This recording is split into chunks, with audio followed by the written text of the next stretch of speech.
মুসলমান বন্ধুরাই আমার, আলোচনার মূল বিষয় মনে আছে তো? দোয়া কবুল হয় না কেন? মনে আছে?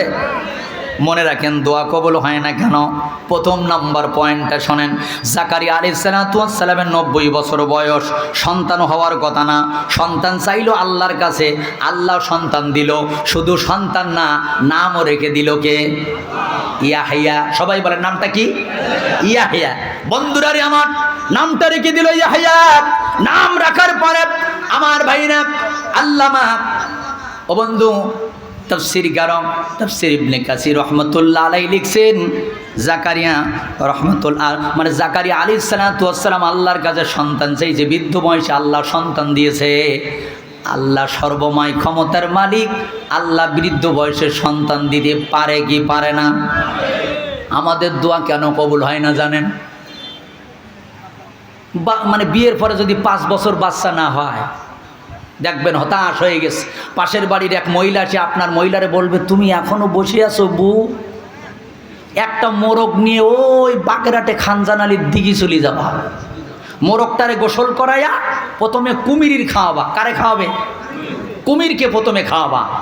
7টা ডুব দিয়া, দম ধরে ডুব দিয়ে এবার পীর বাবার দরবারে দাঁড়ায় থাকবা। বাবা যদি মুখ তুলে চায়, আর যদি তুমি বাচ্চা বন্ধ না করো, খালি কলকল কলকল কলকল, কত বাচ্চা তোমার লাগবে বাবা যদি মুখ তুলে চায়।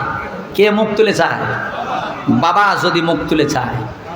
শোনেন, আমি পীর বিরোধী না, আমি একজন হক্কানি পীরের মুরিদ। বন্ড পীরের বিরুদ্ধে কথা বলা এটাই মানি দায়িত্ব। দোয়া কবুল হয় না কেন? খুব মনোযোগ দিয়ে শুনবেন।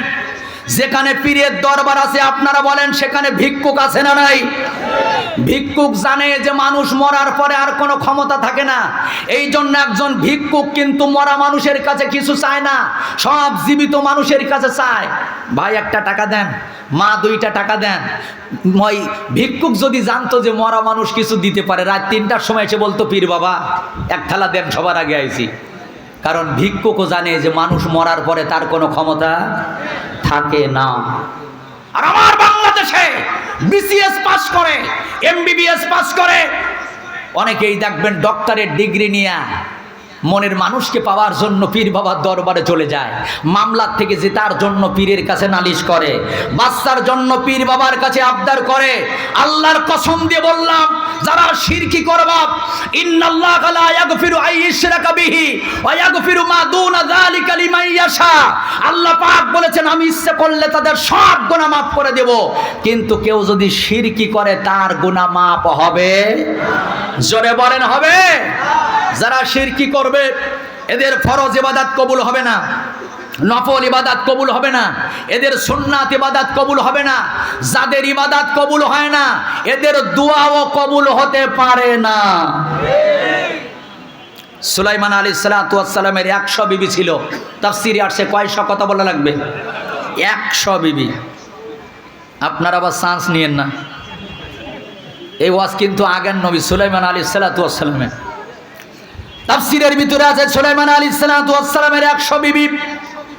উনি একদিন ইরাদা করলেন, আজ রাত্রি বেলায় 100 বিবির কাছে যাব, 100 বিবি গর্ভবতী হবে, সব কয়টা আমার ছেলে সন্তান হবে, প্রত্যেকটা সন্তানকে আমি প্রশাসন বানাবো।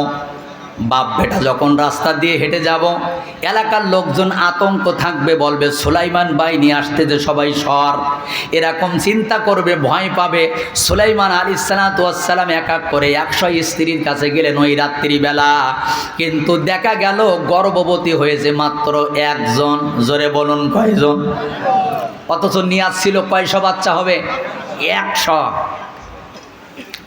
তাফসীরের কিতাবের ভিতরে আসে, ডেলিভারির সময় যখন হলো, কোরআনের একটি আয়াতে তাফসীরকারকেরা বলেন এই আয়াতের দলিলে, ওয়ালাকাদ ফাতান্না সুলাইমানা ওয়া আলকাইনা আলা কুরসিহি জাসাদান সুম্মা আনাব। জোরে কোন আল্লাহু আকবার।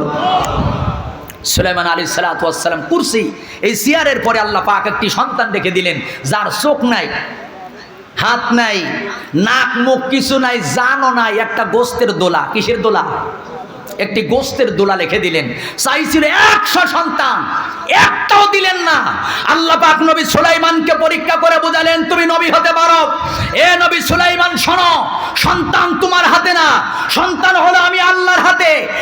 100 স্ত্রী গর্ভবতী তোমার কারণে হয় না, এই স্ত্রীদের পেটে বাচ্চা দেয় কে? এই সম্পর্কে আল্লাহর নবী একটা হাদিস বলেছেন। সাহাবায়ে কিরামদেরকে বলেছেন, আমার সাহাবীরা জানো, সুলাইমান নবী আমাদের ভাই যদি ওই রাত্রির স্ত্রীদের কাছে যাওয়ার আগে একবার ইনশাল্লাহ বলতো, কি বলতো একটু কথা বলেন, একটা বার যদি ইনশাল্লাহ বলতো, আল্লাহ পাক ওই রাত্রিতে নবী সুলাইমানকে 100 সন্তানের বাবা বানাইতেন। আমি মুহাম্মদ সাল্লাল্লাহু আলাইহি ওয়াসাল্লাম শুধু ইনশাল্লাহ বলি নাই, এজন্য আমার আল্লাহ 16 দিন ওহী বন্ধ করেছে। কতদিন? এবার আপনারা বলেন, ইনশাল্লাহর ক্ষমতা আছে না নাই? ইনশাল্লাহর একটা সম্মান আছে না নাই? মনোযোগ দেন। ফিলিস্তিন, কাশ্মীর, আফগানিস্তান 60 বছর 40 বছর যুদ্ধ হয়, স্বাধীনতা পায় না। আচ্ছা, আমি চিন্তা করলাম, এরা 60 বছর 40 বছর যুদ্ধ করে স্বাধীনতা পায় না, এই বাঙালি খেজুরির ডাল আর পান্তা ভাত 9 মাস যুদ্ধ করে পাকিস্তানের বিরুদ্ধে এত সহজে স্বাধীনতা কেমনে আনে? যত কারণ আছে, এর ভিতরে একটি কারণ অস্বীকার করতে পারবেন না। কিংবদন্তি এক নেতা আমার বাংলাদেশে, বঙ্গবন্ধু শেখ মুজিবুর রহমান, উনি বলেছিলেন, রক্ত যখন দিয়েছি প্রয়োজনে আরও দেব, এই জাতিকে মুক্ত করে ছাড়বো। এবার কি বলেছিল আপনারা বলুন? এ কথাটা কি সত্য না মিথ্যা? হ্যাঁ, সত্য। বঙ্গবন্ধু বলেছিল, রক্ত যখন দিয়েছি প্রয়োজনে আরও দেব, এই জাতিকে মুক্ত করে ছাড়বো ইনশাল্লাহ। আমার মনে হয় বঙ্গবন্ধু আল্লাহর পরে তাওয়াক্কুল করার কারণে, আল্লাহর পরে আস্থা রাখার কারণে, আল্লাহর পরে ভরসা রাখার কারণে এই জাতির পরে আল্লাহর রহমতের দরজা খুলে দিয়া 9 মাসের যুদ্ধ আমাদেরকে বিজয় দিয়েছেন। কথা বলুন ঠিক কিনা? বঙ্গবন্ধুর মতো নেতা যেখানে বলে ইনশাল্লাহ, আর তার আদর্শের সৈনিক টাকলু মুরাদ বলল থাকবে না বিসমিল্লাহ। এখন বঙ্গবন্ধু যদি বেঁচে থাকতো, ওর টাকে আগে 3টা লাথি মারত। ঠিক কিনা বলো? গোটা বেয়াদব, তোর বাবার বাংলাদেশ নাকি এটা? তাই আমরা 72-এর সংবিধানে ফিরে যেতে চাই। রাষ্ট্র ধর্ম ইসলাম থাকবে না, বিসমিল্লাহ থাকবে না। আহা, এ তোমার নানা মামার দেশ তো। শোনেন, আল্লাহ ধরে ধরে ধরে না, ধরলে কিন্তু সবাই বলবেন আল্লাহ ছাড় দেয়, কিন্তু একেবারে ছাড়। আল্লাহ তো ক্ষমা করেছে কিনা জানি না, সিলিং ফ্যানটা ওরে ক্ষমা করে নাই। ওই টাকলু শুয়ে আছে, সিলিং ফ্যানটা কপালে পরে 3টা সেলাই লাগাইছে। সুবহানাল্লাহ বলবেন না? স্ত্রীর মামলা খেয়ে বিদেশে পালাইছে, ওখানে মামলা, ওখানে তারা খেয়ে আবার বাংলাদেশে চোরের মতো রাত্রিবেলা এসেছে। এবছর নির্বাচন করেছে আবার বেলত যেতে। ছোট ছোট বাচ্চারা কয়, ছোট ছোট বাচ্চারা নির্বাচনের প্রচার করেছে। এক বাচ্চা কয় ভোট দেবেন ভাই কোনখানে, আরেক বাচ্চা কয় টাকলুর মাঝখানে। ওরে তো তেঁতুল গাছে গলায় দড়ি দেওয়া দরকার।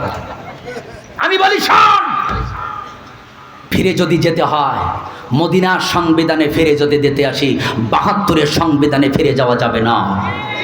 মনে রাখবেন, 30 লক্ষ হিন্দুদের রক্তে বাংলাদেশ স্বাধীন হয় নাই। কোন হিন্দু দাদা ভাই যদি তাকে হাত দেখান, 30 লক্ষ হিন্দুর রক্তে বাংলাদেশ স্বাধীন হয় নাই।